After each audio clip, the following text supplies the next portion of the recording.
As dads, some days we feel like we have all the answers, and some days we feel like we don't have a clue. If that describes you, you're at the right place. This is the All Pro Dad Podcast. This is the All Pro Dad Podcast.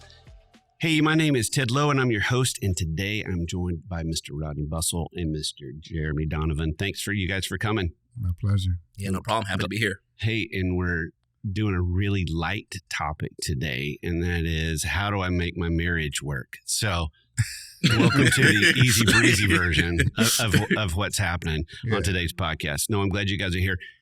Rodney, talk a little bit about you and Tiffany. Been married for how many years? It'll be 27 next month.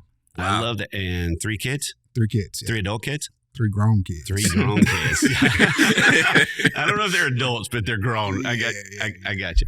Jeremy, what about you? How long have you been married? 27 minutes. 27 minutes. No. There we go. I like that. No, actually, almost 2 years now. 2 years. I like that. All That's right. good. So kind of both ends of the spectrum. I like that. So I thought we'd get started today by playing a little game that we have named Hurricane or Honeymoon. And so what this is going to be, I'm going to ask you a topic. I'm going to give you a topic. Okay. And you're going to say, hey, at our house, this is like a honeymoon. It's great. We're really great with this. Hurricane is, hey, you know, anywhere from it needs a little work to we need counseling. So we're gonna we're gonna go with that. Okay, Ted, you trying to get us in trouble here, man? Absolutely. Listen, they're not gonna listen to it. Trust me. Right? Do our wives listen to this? Maybe. I think they will. I With think this one. this one, yeah, for sure. Yeah, I love it. Okay, Hurricane or Honeymoon? Finances. Honeymoon now. At the beginning, it was a hurricane. Okay. All right. And what helped it to be less of a hurricane? Lots of arguing. Lots of arguing. Lots of talking out. Lots of communication. But yeah, it's honeymoon now. I like that. Smooth sailing. Rodney, what about you? It's seasonal, man. So we go back and forth. You know, 1 minute it's a hurricane, 1 minute it's a honeymoon. But we've been married for 27 years, so we had a lot more hurricanes than honeymoons. Okay. Yeah. All right. So it goes back and forth. Yeah. I got you. What about communication? I think, again, it's a seasonal thing. I would say honeymoon right now, but I think probably, Rodney, you can speak to it better as you're getting to know your wife and the way you communicate. Everybody has different styles, and sometimes those styles clash and you get the hurricane, but then you learn how to sail the waters and then gets back in the honeymoon phase. I like that. It's funny. On Saturday we had a marriage committee meeting from our church, and before we went, we were bumping heads a lot. Mm. So we both said we needed counseling. For communication was jacked up. It's always right before church, too. So our communication wasn't the best. We're going 27 years in, and we're still like, why are we arguing about this? Right. Why we just not getting each other? I don't get it. You know, so we go back and forth again. From hurricane to honeymoon. Okay. Yeah. Expectations. I would say honeymoon. I feel like we have kind of clear expectations on most things, and yeah. Oh, wait. Yeah, What about you? I think honeymoon for that one. Okay. I will do that. Yeah. Okay. In-laws. Honeymoon. My father-in-law is awesome. He listens to my 3-hour podcast every week just to get to know me. Yeah, Jeremy, in-laws are great. Speaking of the podcast, what's the name of your podcast, and where can people listen? I don't know if we want to drive the all-pro audience there, but if any dads out there want to learn about Japanese pro wrestling, they could look up Keeping It Strong Style. I love that so much. And the episodes are really short. How long did you say the episodes were? 2.5 to 3 hours. You know, That's beautiful. a nice 2.5 light. to 3 hours. There you go. And so my father-in-law, as to get to know me, that was his thing. He would listen to.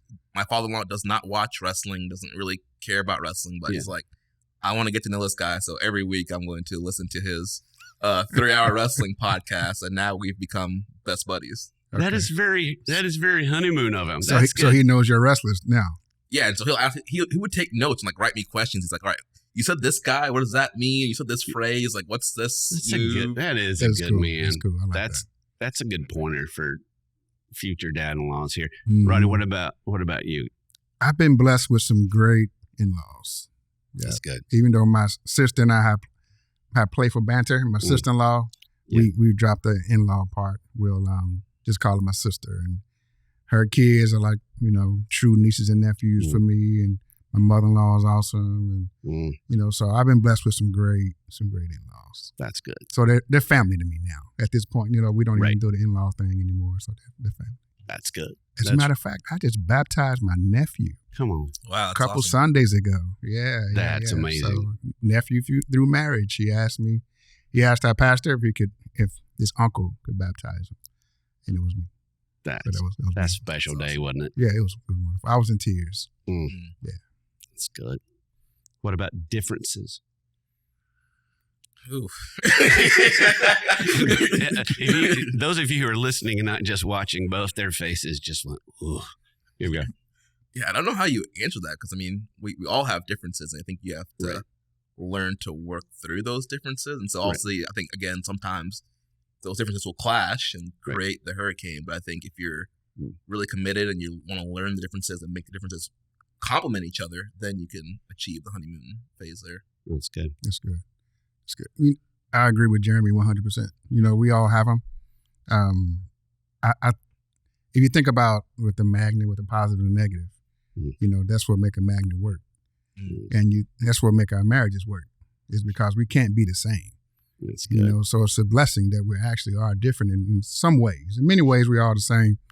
But at the same time, we have our differences. So I have to learn to appreciate and value her differences, as she had to do for me too. Right. So.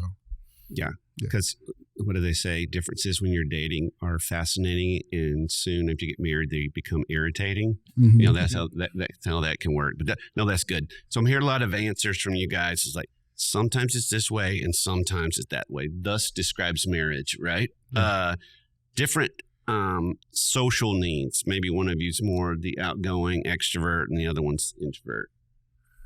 Yeah, the weird thing is I wouldn't classify myself as introvert, but I do like going out and doing things, whereas I would say my wife is more extroverted, but she does like staying inside more. And so there has kind of been this balance of like, all right, do we have weekends where we're always going out and do something, or weekends versus just stay at home and we binge watch something? And so I think it's just been kind of learning, okay, what kind of weekend do we need? Have we had a lot of busy weekends lately? Oh, I got you. Or do we need to do we need to go do something, or do we need to stay home? And so I think it's just been kind of navigating and learning what each other needs. So I would kind of say neutral. Like it's not a hurricane, it's not a honeymoon. We're just kind of have to play off. All right, or do we need to go out this weekend? Do we need to stay home? What's kind of on the docket right now? Gotcha. That's good. Gotcha. We have a house full of introverts, but we play extroverts on TV. So we know how to get out. We know how to interact. We know how to talk to people. We all have our own personal, personalities. But when we get home, we're like, all right, I'm quiet. Okay. I want some peace. Right. You go to your corner, I go to my corner, and then we see each other a little bit later. That's how we build. I love that. Yeah. Let's play extroverts on TV. And the final one is technology. And what I mean by that is one of you on your phone or computer more than the other one? Maybe your spouse is like, hey, you're always on your phone. Or technology, hurricane or honeymoon? I think it'd be a hurricane sometimes, but I think the funny thing is a lot of times we'll be watching something together, and then we'll both be on our phones, and then when she's done, she's like, "You're always on your phone." I'm like, "You were just playing, Candy Crush over there for the last hour, and now I'm checking something." And during the movie, yeah. So it's got a little bit of hurricane to it. Yeah. Okay. Yeah. All right, Rodney. What about you? We all, or she and I, we have our moments like those. If we're watching a movie, for me, I like to look and see what's, if it's one of those true stories. What is the story behind it? What's, that kind of stuff. And I'm a tad bit more technology savvy than she is. And I say a tad because it's nothing to brag on.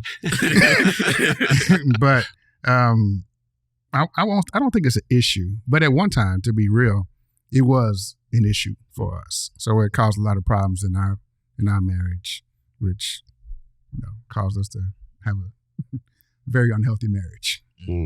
Gotcha. Yeah, I did work through that and figure that out. Absolutely. Gotcha. Yeah. Well, I think everybody's listening. Again, I feel like you guys have been, and same would be true for our marriage. There's the topic can depend on the day at times, hurricane and honeymoon. But I want to dive a little bit into your stories. Like for you guys, what are those challenges? Have been the challenges in your marriage? Yeah, I think like I mentioned earlier, for us, like finances was an issue, and it wasn't like we were on a different page. Like we both kind of agreed on like, all right, we need to save, we need to give, we need to, kind of work. We need to have a budget. Like we were in agreement there, but it was like going through that process. It's like, obviously you two single people kind of living your own way and spending what you want. Like, you don't really have to quote unquote answer to anybody. You're just like, if I want, Chick-fil-A today, I'm going to go get Chick-fil-A. And now you're two people coming together and there's two different needs. You're making one family and you have to come together. And so it's like working throughout those differences of like, all right, what needs to be on this budget? How much can we spend on eating out and food? And how much do we want to save? How much do we want to give? And so we're on the same page on a lot of the big stuff, but then when you're actually breaking it down on like, all right, what needs to be in and out of the budget, there was a lot of just, hurricane moments of like, all right, what's going on here? And why it's literally every time we talked about the budget, it always ended in a fight, somebody being upset, angry, until finally we just kind of realize, all right, we're on the same team here. We have the same goals. Let's iron this out. And like I said, now it's smooth sailing. Like there's no arguments. We budget conversations like 5 minutes or giving here or saving here. Boom, perfect. Let's watch TV and hang out. So have you guys come up with has budget helped you do that? Like what's been the shift, or has it just been attitude towards spending? I just think it was just a time of just getting to know, again, our spending habits. What do we need to save, spend, what our budgets are. My wife had recently switched jobs too at the beginning, so it's like, all right, how much is coming in now?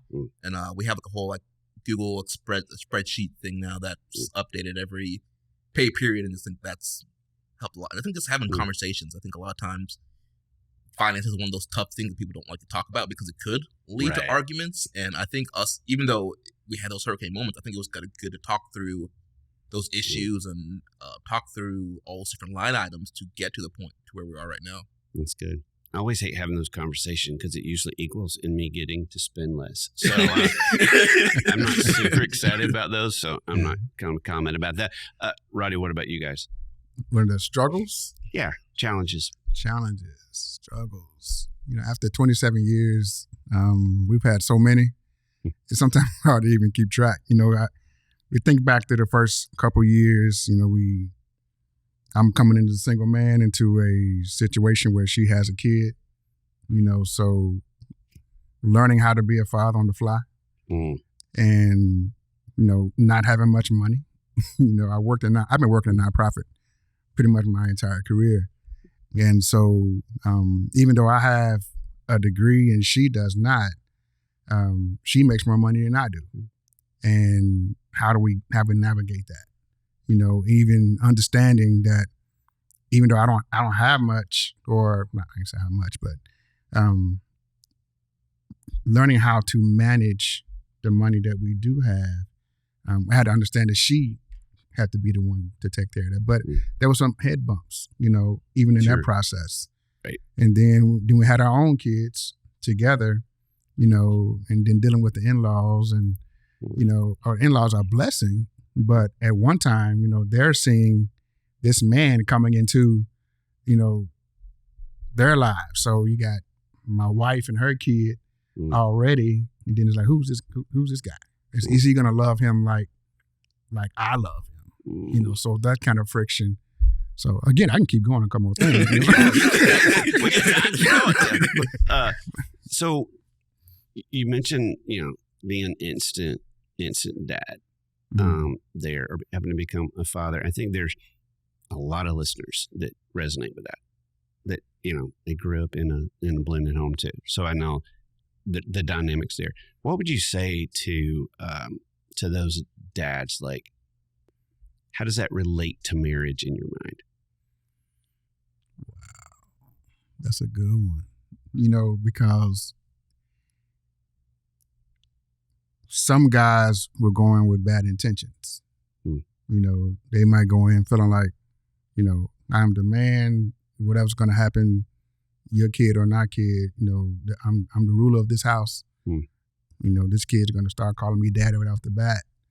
We're going to just lay it down real quick. Some people are like that. But at the same time, I guess it all depends on when you come into that kid's life. So I came into my stepson, he was almost 3. And some people come in at teenage years. Right. So I guess you have to come in with wisdom and realize that, you're biologically not that child's father, or, you have to also realize that there's another man out there as well. So how do I merge these two so there can be some harmony? And there can be some friction on the outside because the other guy might not want you around their kids. So you have to come in gently and not come in and think you're going to wreck shop. You know how it works. So just kind of come in with a lot of wisdom and gentleness with the situation, not arrogance. Ooh, I love. So the key for those, hey, go easy, be gentle, don't be arrogant, work for harmony. Is what I'm hearing from you. That would be my suggestion. Yeah, I love that. Yeah. How do you think that it impacts marriage? And both of you guys can speak to that.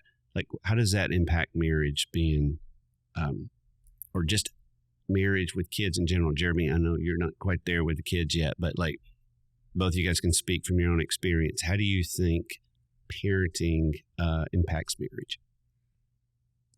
You want to speak to it? Do you want to say anything about it?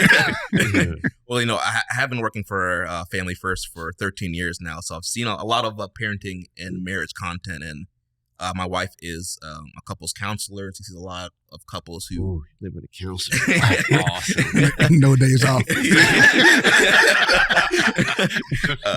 And she deals with a lot of couples where that is an issue, kind of like parenting and marriage, and what is the priority, and people prioritizing kids over marriage. And I think that's a big issue that happens a lot of times in marriage and parenting is sometimes, all right, you have this kid now, and Rodney, I'm sure you can speak, and Ted too can speak more to it. Like, all right, we have these kids now. It seems like they're kind of controlling the schedule. And all right, when do we get time for each other, and making sure the marriage is also a priority, but also throwing the kids in that mix as well. So that's great for you, though. I mean, with Jennifer understanding, she's seeing it right before her very eyes, going, "Ooh, you guys have not prioritized each other," and that's tough on you guys and the kids. Rodney, what are your thoughts? And people like Jeremy's situation I think it's a blessing because they get a chance to learn how to be married first. Right. Learn to appreciate each other without, how do I also share my love with this son or with this daughter or with however many kids you have. So just learning and valuing each other and growing. Because marriage in itself is tough enough. Oh, yeah. And then when you have to worry about which daycare am I putting my kids in? Which school am I putting my kids in? Am I putting them in sports? Am I putting them in music? Do I put them in Catholic school? Do I put them in a Christian school? Do I put them in a public school? Right. So you got so many other issues that you worry about. Does this kid got food allergies? Do I bring in the house? So you got so many issues when it comes with the kids. And they're a blessing. They really are. But it can put a strain on a lot of marriages, especially when you probably as a person coming into a marriage and you don't have a great relationship with your father or your mother, and you're trying to overcompensate for what they might have, and you might say it, I got whooped a lot as a kid, so I'm not whooping my kid. Right. And then your kids start acting up, and you're like, well, I might need to whoop my kid. Right. Some people say I didn't go to church. I went to church too much. I'm gonna let my kid decide. So it is so many dynamics once you bring kids into the fold. For us, we didn't experience a house without kids until 3 years ago. Oh, wow. So for the first 24 years of our marriage, we had a kid in the house. Yeah. So we were constantly raising sports and everything else. Like I mentioned, we had the step dynamic as well as the biological dynamic. And with my parents living out of town, trying to at least see them split months and holidays with them as well. So it was a little bit of a challenge. It is. Yeah. It really is. I think work in the marriage space a lot. To your guys' point, I think kids are great. Obviously, we're doing podcasts because we love them. We want to invest into them. I think one of the most powerful things that you can do for a kid is to love their mom and to have a great marriage. And we know that some guys are not in that spot because they're divorced and figured all that. But if you're not, nothing makes them feel more psychologically safe than knowing those two are okay. My foundation are okay, because it's scary for kids on that. And just also, there's so many people that when they become empty nesters, they're like, "Who are you?" Right.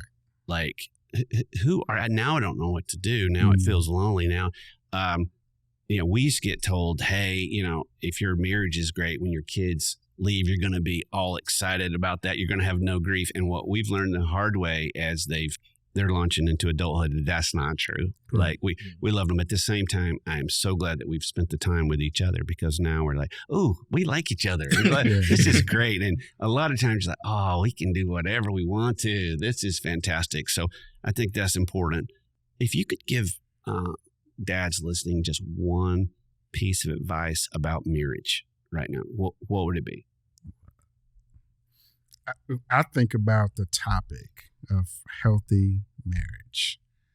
And I love the topic because it's not happy marriage. And happiness, we can look in the Beatitudes and replace the word blessed with the word happy. And we can see that happiness is a result of something else. It's not just happening because your emotions are right. And we get so caught up, the world teaches us so much about be so me-centered that we get into our marriage and we stay me-centered, as opposed to understanding that a healthy marriage is not just about me, it's about she as well. So how do we work together to have a healthy marriage? And the work that I put in on my job for professional development, I need to do the same thing as a husband. That's great. I need to spend time figuring out what is my role, how does that work, what did God say this marriage is supposed to look like? That's good. I need to understand this, and a lot of times we don't do that. We go into marriage thinking we know how to do it, we never done it before. So how can you know how to do something you never done before? All you did was see it from the outside looking in, right? And you say, I know how to do it. Yeah, nobody teaches us. No. Right. And then we're like, I can't believe I don't know how to do this. Right. But that's good, Rodney. I appreciate that. Jeremy, what about you? Yeah, I would say a big thing is you can't change your spouse. I think that's an important thing you need to learn. And, I had a previous marriage, and, I tried very hard. My wife wanted to get a divorce, just wanted to step out on the relationship. And, in a time like that, you're like, man, I want to change her mindset. I want to change her habit. I want to, but there's nothing you can do to change that person. All you can do is get up every day and you choose the actions and words you want to do. You choose to be in the marriage. You choose to, to be the husband that you should be.